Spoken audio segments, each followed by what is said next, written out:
पकड़ा तो ठप करके फट गए। तब चंदू समझ गया कि उसके साथ धोखा हुआ है। तब वहीं खड़े जमींदार, क्यों बच्चू, नौकरी के पहले दिन ही तुम मुझे धोखा देने चले थे? मेरे पास 2000 रुपए ले जाकर तुम 2 गुब्बारे लेके आते हो। अब मैं तुम्हारा कैसे विश्वास करूं? तुम्हें तुरंत नौकरी से निकाल देता हूं। दफा हो जाओ यहाँ से। चंदू ने बहुत गिड़गिड़ाया, पर जमींदार ने एक ना सुनी। चंदू वहाँ से निराश होकर चला गया। एक दिन माया अपने मुर्गियों के दाने के लिए पड़ोसी गांव जाकर लौट रही थी। वो जैसे ही गांव के पास वाले बरगद के पेड़ के पास आई, उसे पेड़ की ओट में एक लाल रंग की ज्योति दिखाई दी। उसे देखकर वो बहुत डरने लगी। उस ओट में से एक आवाज आई, हे माया, तुम कहाँ जा रही हो? तुम नहीं जानती कि मुझे देखकर तुम्हें प्रणाम करना चाहिए? तब माया डरकर मुझे माफ कर दो कहकर प्रणाम करने लगी। ये नकली प्रणाम से काम नहीं चलेगा। मैंने सुना है कि आसपास के गांव में भी तुम्हारे मुर्गियों जैसा स्वाद कहीं नहीं है। तुम्हें हर रोज मेरे लिए 10 मुर्गियां लाकर बिना पीछे मुड़े वापस चले जाना होगा। हर रोज दोपहर को 12 बजे मेरा भोजन मुझे मिल जाना चाहिए। अगर तुमने लाने में देरी कर दी तो मैं तुम्हें खा जाऊंगा।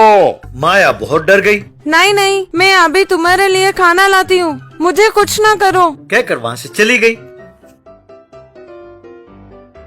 कुछ देर बाद 10 मुर्गियां लाई और उस पेड़ के पास रखकर बिना पीछे मुड़े वहां से चली गई। इस तरह माया हर रोज 10 मुर्गियां लाकर उस पेड़ के पास रख के जाने लगी। यूं कुछ समय बीत गया। माया के पास सारे मुर्गियां खत्म हो गईं। इस डर से कि बरगद के पेड़ वाला भूत उसे खा ना जाए, वो गांव के सारे मुर्गियों को चुरा कर उस पेड़ के पास रखने लगी।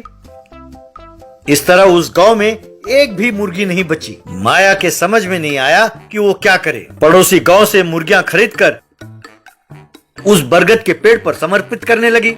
इस तरह कुछ समय बाद उसने जो गांव वालों से पैसे ऐंठे थे वो सब खर्च हो गए। एक झोपड़ी के अलावा उसके पास कुछ और नहीं बचा। ऊपर से उसका काफी उधार हो गया था। एक दिन माया उस बरगद के पेड़ के भूत के पास गई और बिलक बिलक कर रोती हुई, अरे भूत भैया, इतने दिनों से मैं तुम्हारे लिए खाना ला रही हूँ। अब मेरे पास तुम्हें देने के लिए कुछ नहीं बचा है। इतना ही नहीं, अब तो मेरे पास भी खाने के लिए कुछ नहीं है। तुम चाहो तो मुझे ही खा जाओ कहकर रोने लगी। तब पेड़ के ओट से लाल ज्योति जलना बंद हो गया और पेड़ के पीछे से चंदू बाहर आया। चंदू को देखकर माया, तुमने मुझे धोखा दिया। किसने किसे धोखा दिया है बहन? तुमने सारे गांव को लूटा है। तुमने मुझे धोखा दिया, इस वजह से मेरी नौकरी जाती रही। तुम्हें सबक सिखाने के लिए ही मैंने ये नाटक किया है। अगर तुम ईमानदारी से काम करने का वचन देती हो तो तुम्हारे सारे मुर्गियां लौटा दूंगा। अब मुझे अकल आ गई है भैया, आपसे किसी को भी मैं धोखा नहीं दूंगी। मुझे माफ कर दो। तब चंदू ने उन मुर्गियों को उसे लौटा दिया।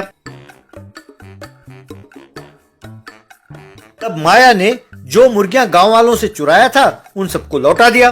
तब से वो ईमानदारी से चिकन का धंधा करने लगी। वो गांव वाले भी उसकी इज्जत करने लगे।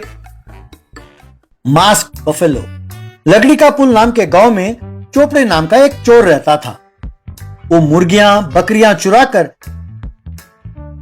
दूसरे गांव के हाट में बेचा करता था। कई बार गाय और बैल को भी ले जाकर चुरा कर बेचता था। चुराए हुए जानवरों के बारे में कहानियां बनाकर लोगों को बेचता रहता था। एक बार एक व्यक्ति को वो एक बैल दिखाकर, देखा उसका चश्मा कितना बढ़िया है, ये बैल फिल्मों में काम करता है। आपको बाहुबली फिल्म में बैलों को अपने सींग में आग लगाकर भागने का सीन याद है? प्रभास भी उन पर सवार होकर जाता है ना, उन बैलों में ये भी था। इस पर भी एक पैर रखकर वो गया था। जल्दी खरीद लो वरना किसी और को बेच दूंगा। एक बार वो एक बैल को चुरा कर उसे मास्क पहनाकर ले जाने लगा।